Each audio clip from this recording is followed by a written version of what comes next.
ជំរាបសួរនឹងសួស្តីបងប្អូនសាជាថ្មីចូលមកទស្សនាភាគបន្តនៃរឿងការត្រឡប់មកវិញរបស់សាវកកំពូលយូមិនដែលជាភាគទី11ហើយនិងភាគទី12កុំចាត់អាក្រក់ពេកអ្នកទាំងអស់គ្នាជួយចុច Subscribe ដាក់សញ្ញាកណ្ដឹងឲ្យ Channel ថ្មីរបស់ Admin ម្នាក់មួយផងហើយក៏អាចបន្ថែមនៃការចុច Like ចុច Comment និយាយជជែកគ្នាលេងជាមួយនឹង Admin ផងដើម្បីជាកម្លាំងចិត្តធ្វើវីដេអូបន្តជូនបងប្អូនទាំងអស់គ្នាទស្សនាវាមិនមែនជារឿងពិបាកខ្លាំងនោះទេសម្រាប់បងប្អូនគ្រាន់តែចុច Subscribe ដាក់សញ្ញាកណ្ដឹងហើយ Like Comment អ្នកដែលពិបាកខ្លាំងគឺជា Admin ដែលអង្គុយរាប់ម៉ោងសម្រាយនឹងកាត់វីដេអូជូនបងប្អូនទស្សនាក្នុងមួយវីដេអូ 8-9 នាទីនឹង Admin ចំណាយពេលមិនក្រោមពី4ទៅ5ម៉ោងនោះទេពេលខ្លះយកមកផុសនៅលើ YouTube គឺមិនចេញនោះទេដោយសារតែជាប់ Copyright ត្រូវបន្ថែមរយៈពេលការសម្រួលវីដេអូនឹងមិនក្រោម1ម៉ោងនោះទេដូច្នេះហើយបានជា Admin បង្កើតកូនក្រុម VIP សម្រាប់បងប្អូនយើងចូលទៅទស្សនានៅសាច់រឿងដែល Admin បានកាត់ដាក់ទាំងអស់គ្មានកាត់អីបន្តិចនោះទេជាពិសេសគឺកន្លែងវាយគ្នាមានទាំងសំឡេងផងដែរនៅក្នុងកូនក្រុមរបស់ Admin នឹងមិនមែនមានមួយរឿងនោះទេមានរហូតដល់6រឿងមានទាំងប្រភេទ 3D ហើយនិង 2D ចំពោះតម្លៃមិនថ្លៃនោះឡើយត្រឹមតែ$1ក្នុងមួយខែតែប៉ុណ្ណោះឬក៏ស្មើនឹងកាត$1ប្រសិនបើបងប្អូនទាំងអស់គ្នាចាប់អារម្មណ៍ Control Admin អាចទាក់ទងមក Admin ផ្ទាល់បានដើម្បីសាកសួរព័ត៌មានបន្ថែមសម្រាប់ link Telegram Admin នឹងដាក់នៅក្រោម comment បងប្អូនទាំងអស់គ្នាអាចចូលចុចទៅ join បាននិងហើយសម្រាប់ថ្ងៃនេះ Admin មានតែប៉ុណ្្នឹងនោះទេតោះចូលទៅកាន់សាច់រឿងរបស់យើងចាប់ផ្ដើមនៅសាច់រឿងគឺអាសាក៏បានមកជួបលោកព្រឹទ្ធាចារ្យសៀវម៉ាស៊ឺរឿងដែលវេទមន្តនៃគ្រូសាឆាងស៊ីខ្ញុំពិតជាសូមអរគុណចំពោះលោកគ្រូខ្លាំងណាស់ដែលបានជួយនិយាយមិនឲ្យគ្រូសាឆាងស៊ីមករករឿងដល់ទីនេះលោកព្រឹទ្ធាចារ្យក៏បានតបទៅវិញរឿងទាំងអស់មិនមែនជាកំហុសរបស់សិស្សនាងនោះទេគឺដោយសារតែខៃលីគេជាអ្នកបង្កបញ្ហាមុនហើយដាវិញ្ញាណសៀវហ្វៃបៃតងបានចោះចាញ់ដោយស្ម័គ្រចិត្តម្យ៉ាងទៀតនៅក្នុងសាកលវិទ្យាល័យវេទមន្តអាត្រាមានច្បាប់ទម្លាប់ត្រឹមត្រូវទោះបីជាពួកគេមកពីគ្រូសាអភិជនក៏ដោយកុំគិតថាអាចធ្វើសកម្មភាពអ្វីបានតាមតែអំពើចិត្តឲ្យសោះហើយពួកគេក៏ទើបតែបានដឹងថាយូគឺជាសិស្សរបស់អ្នកដោយផ្ទាល់ហើយសន្និសិទផ្លាស់ប្ដូរវេទមន្តនៅខែក្រោយអ្នកប្រហែលជាចង់យកគាត់ទៅជាមួយអ្នកមែនទេគឺអាចក៏បានតបទៅវិញចាស់លោកគ្រូខ្ញុំនឹងព្យាយាមនឹងគាត់ទៅដើម្បីបង្កើតសមត្ថភាពរបស់គេឲ្យខ្លាំងក្លាជាងនេះលោកព្រឹទ្ធាចារ្យក៏បានឆ្លើយយល់ព្រមល្អនៅពេលដែលអ្នកមករកខ្ញុំដំបូងនាងគឺនៅក្មេងខ្លាំងណាស់ប៉ុន្តែឥឡូវនេះនាងមានសមត្ថភាពអាចឈរដោយខ្លួនឯងបាននិយាយច្រើនបន្តិចក៏បានក្អក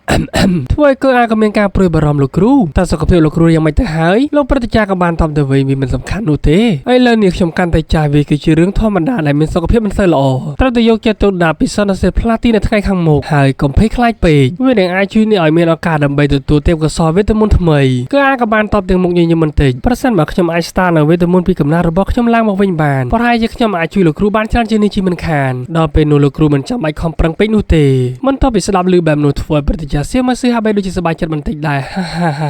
បើអញ្ចឹងមានតែលោកគ្រូទៅរងចាំដោយអត់ធ្មត់សម្រាប់ថ្ងៃមួយនោះហើយកាត់មកទូប្រុសរបស់យើងដែលពេលនេះគេកំពុងតែអង្គុយអានសៀវភៅនៅក្នុងបណ្ណាល័យវាប្រែថាមនុស្សនៅទីនេះមានគោលការណ៍ត្រូវតែខំប្រឹងវឹកហាត់ដើម្បីបញ្ចេញវេទមន្តបានដល់ពេលនោះវិញ្ញាណដល់សៀវហ្វៃនាងក៏បានលើកទឹកតែមកឲ្យលោកម្ចាស់ខ្ញុំបានយកមកហើយយូមិនក៏បាននិយាយអរគុណមិនតបពីឃើញនាងសម្លឹងយូពេកយូមិនក៏បានសួរតើមានអ្វីខុសឆ្គងមែនទេនាងក៏បាននិយាយខ្ញុំមិនយល់ទេហេតុអ្វីបានជាលោកម្ចាស់បិទបាំងពីការពិតនៅពេលនេះព្រោះថាកម្លាំងវេទមន្តរបស់លោកម្ចាស់គឺខ្លាំងក្លាណាស់ធ្វើយូមិនបានគិតបន្តិចហើយនិយាយប្រាប់នៅពេលដែលកម្លាំងរបស់នាងឈានដល់ចំណុចដែលហួសពីនាងដទៃដល់ពេលនោះពួកមនុស្សជាច្រើននឹងធ្វើពុតមកផ្គប់ចិត្តយើងឬក៏អាចមានល្បិចកិច្ចកលយ៉ាងព្រៃផ្សៃសៀលហ្វៃនាងក៏បានសួរបន្ថែមទៀតតើលោកម្ចាស់គ្មានដៃគូមែនទេយូមិនក៏បានបន្តនិយាយប្រាប់ខ្ញុំមិនបានតាក់ទងពួកគេយូមកហើយមើលទៅប្រហែលជាពួកគេទាំងអស់នោះមិនមែនជាដៃគូរបស់ខ្ញុំទៀតនោះទេបានហើយធ្វើជាមនុស្សធម្មតាបែបនេះវាពិតជាមានអារម្មណ៍ថាល្អណាស់ធ្វើឲ្យសៀលហ្វៃនាងក៏បានគេតើលោកម្ចាស់មានការយល់ខុសពីមនុស្សធម្មតាឬទេងាកមកសិស្សមួយក្រុមដែលកំពុងតែជជែកគ្ន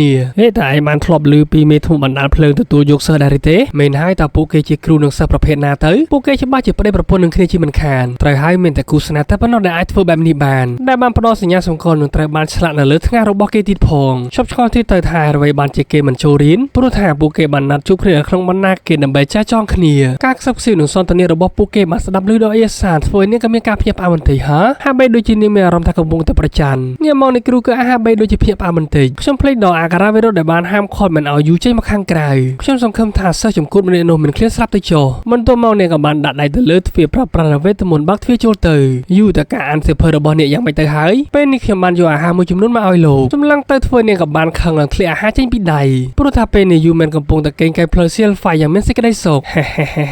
វាពិតជាទន់ស្រួលមែនពេលនោះសំឡេងលន់សុទ្ធតែផុង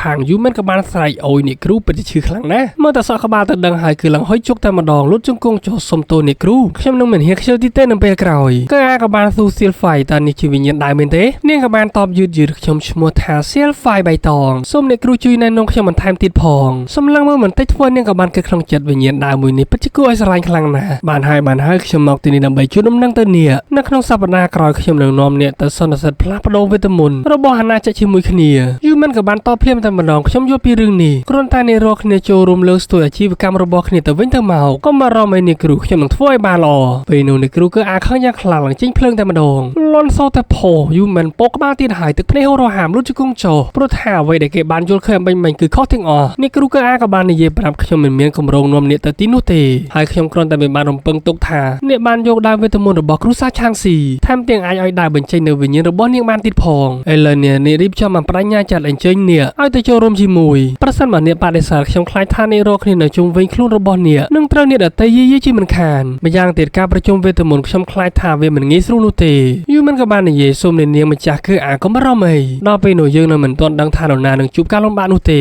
ដោយសាររឿងក៏បានក្រាបមកដល់ក្រុមរបស់ពួកគេត្រូវធ្វើដំណើរគឺអាក៏បាននិយាយបានហើយប្រញាប់ឡើងរទេះសេះមកលឿនមកកុំបញ្យល់ពេលការធ្វើដំណើររបស់ពួកយើងទៀតអីប៉ុន្តែមើលទៅយូមិនហាក់បីដូចជាកំពុងតែរងចាំអ្វីម្យ៉ាងហើយការធ្វើដំណើរដ៏ពិសេសមួយនេះខ្ញុំមិនទាន់បាននិយាយលាអេសាដ៏គួរស្រឡាញ់របស់ខ្ញុំផងសៀលហ្វៃក៏បានដឹងថាដូច្នេះមុននេះលោកម្ចាស់ទៅជួបនាងមិនលើបន្ទប់មែនទេដល់យូមានបំរុងនឹងសុំនាងគ្រូគឺអាបញ្យាពេលទីទៅហើយប៉ុន្តែនាងក៏បានដឹងនិយាយថាតើនាងចង់ត្រូវមែនទេមិនតបពីស្ដាប់លើបែបនោះឡើងរទេះសេះឡើងលឿនប្រុចដោយអេសានាងក៏បានសម្លឹងមើលទៅពីម្ខាងនៃជ្រុងសាលាយូសូមធ្វើដំណើរឲ្យមានសុវត្ថិភាពពេលនោះចំហាយធម្មពលវិញ្ញាណពណ៌ខ្មៅមួយបានលេចឡើងពីខាងក្រោយរបស់អេសាបញ្ចេញសំឡេងសាយឡើងហានាងក៏បានស៊ូលោកនៅទីនេះមែនទេចំហាយវិញ្ញាណខ្មៅមួយនោះក៏បានតបមកវិញនាងពេលនេះគ្មានអ្នកណានៅយាមសាលានេះទីនោះទេវាធ្វើឲ្យការស៊ើបអង្កេតរបស់ពួកយើងកាន់តែងាយស្រួលនាងក៏បាននិយាយប្រាប់ល្អលោកអាចចាប់ផ្ដើមនៅយប់នេះបានចំហាយវិញ្ញាណខ្មៅមួយនោះក៏បានបន្តនិយាយទីនាងសូមជ្រាបអំពីអត្តសញ្ញាណពិតរបស់អ្នកនាងគឺមិនត្រូវនៅស្និទ្ធស្នាលជាមួយនឹងអ្នកដទៃពេកនោះទេបើមិនដូច្នោះទេខ្ញុំនឹងពិបាកបញ្យល់ប្រាប់ដល់លោកម្ចាស់ខ្លាំងណាស់ពេលនោះខ្សែភ្នែករបស់នាងក៏បដូរជាភ័យខ្លាចសូមលោកកុំនិយាយអំពីរឿងរបស់យូអីហើយសូមកុំប្រាប់ម្ដាយនឹងលោកម្ចាស់របស់ខ្ញុំអីទុកថាខ្ញុំសូមអង្វរទៅចុះវិញ្ញាណខ្មៅមួយនោះក៏បានតបមកវិញវាអាស្រ័យលើការអនុវត្តរបស់នាងតែប៉ុណ្ណោះកាត់មកក្រុមរបស់យូមិនដែលកំពុងតែធ្វើដំណើរតាមរទេះសេះពេលនោះអ្នកគ្រូគឺអាក៏បាននិយាយសន្និសីទផ្លាស់ប្ដូរវេទមន្តអន្តរជាតិប្រចាំឆ្នាំ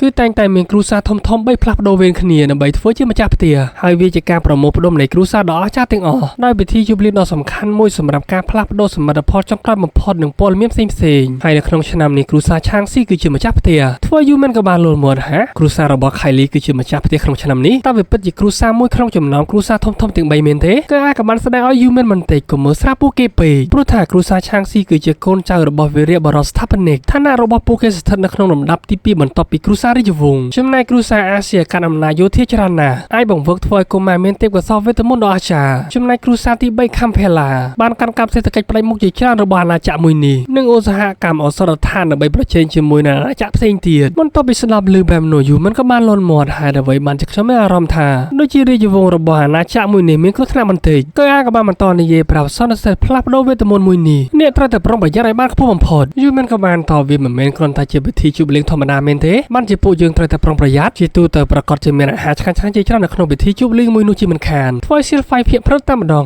អាហារឆ្ងាញ់ៗដោយគឺអាពេលនោះអស់និយាយតែម្ដងខំនិយាយយ៉ាងច្រើនហោហាឲ្យមានការប្រុងប្រយ័ត្នប៉ុន្តែអ្នកទាំងពីរគិតពីញ៉ាំទៅវិញដោយសាររឿងក៏បានកាត់មកក្នុងស្ថានភាពមួយកន្លែងដែលមានមនុស្សម្នាជាច្រើនកំពុងតែធ្វើដំណើរចូលទៅខណៈពេលនោះរទេះសេះរបស់គឺអាក៏បានមកដល់បុរសម្នាក់ក៏បានទៅធ្វើការទទួលរាកទាក់សូមគោរពមេធំបណ្ដាលភ្លើងដែលបានចូលមកកាត់ស្ថានភាពរបស់ពួកយើងនាងពេលនេះលោកម្ចាស់របស់ខ្ញុំគាត់បានរងចាំអ្នកនៅកន្លែងនោះយូរមកហើយគឺអាក៏បានតបទៅវិញប្រាប់ចៅហ្វាយរបស់លោកទៅមិនចាំបាច់រងចាំខ្ញុំនោះទេដោយសារតែខ្ញុំមានអ្វីផ្សេងទៀតជាច្រើនដែលត្រូវធ្វើដោយបុរសម្នាក់នោះនៅតែព្យាយាមនិយាយថានាងមិនដឹងនោះទេថាលោកចៅហ្វាយរបស់ខ្ញុំព្យាយាមចង់ជួបនាងយូរមកហើយប៉ុន្តែគឺអានៅតែមិនខ្វល់ក៏បាននិយាយប្រាប់យូមែនយូសៀលហ្វៃពួកនេះទាំងពីរគូទៅចូលទៅខាងក្នុងដើម្បីសម្រាប់ជាមុនសិនទៅខ្ញុំនឹងប្រញាប់ត្រឡប់មកវិញបន្ទាប់ពីបានជួបលោកព្រឹទ្ធាចារ្យសៀវម៉ាស៊ឺយូអ្នកត្រូវតែរិសាអរិយាបថឲ្យបានល្អកុំបង្កបញ្ហាឲ្យសោះបន្ទាប់មកក៏បានប្រាប់អ្នកបម្រើម្នាក់ឲ្យនាំអ្នកទាំងពីរចូលទៅខាងក្នុងមុនអ្នកបម្រើម្នាក់នោះក៏បានអញ្ជើញភ្ញៀវកិត្តិយសទាំងពីររូបតាមខ្ញុំមកព្រោះថាភ្ញៀវកិត្តិយសមកពីជិតឆ្ងាយទាំងអស់គឺនៅខាងក្នុងបន្ទាប់ពីបើកទ្វារចូលទៅមានការរៀបចំម្ហូបអាហារជាច្រើនធ្វើឲ្យយូមិនក៏បានភ្ញាក់ផ្អើលវ៉ាវកន្លែងមួយនេះពិតជាភ្លឺខ្លាំងម្ល៉េះស័ក្តិសមជាត្រកូលគ្រួសារអភិជនប៉ុន្តែយូមិនហាក់បីដូចជាមានខ្វល់ពីគ្រួសារអភិជនទាំងអស់នោះទេខ្វល់តែពីអាហារញ៉ាំតែប៉ុណ្ណោះពេលនេះត្រូវជើងគ្នាជាមួយនឹងសៀលហ្វៃបៃតងហើយមើលទៅម្ហូបអាហារទាំងអស់នេះពិតជាច្រើនខ្លាំងណាស់ប្រហែលជាឆ្ងាញ់ហើយបន្ទាប់ពីឃើញបែបនោះនារីអភិជនម្នាក់ក៏បានមើលងាយទៅយូមិនសូម្បីតែពួកមនុស្សកម្រិតទាបហ៊ានចូលលួចមកញ៉ាំអាហារនិងភេសជ្ជៈដោយឥតគិតថ្លៃដែ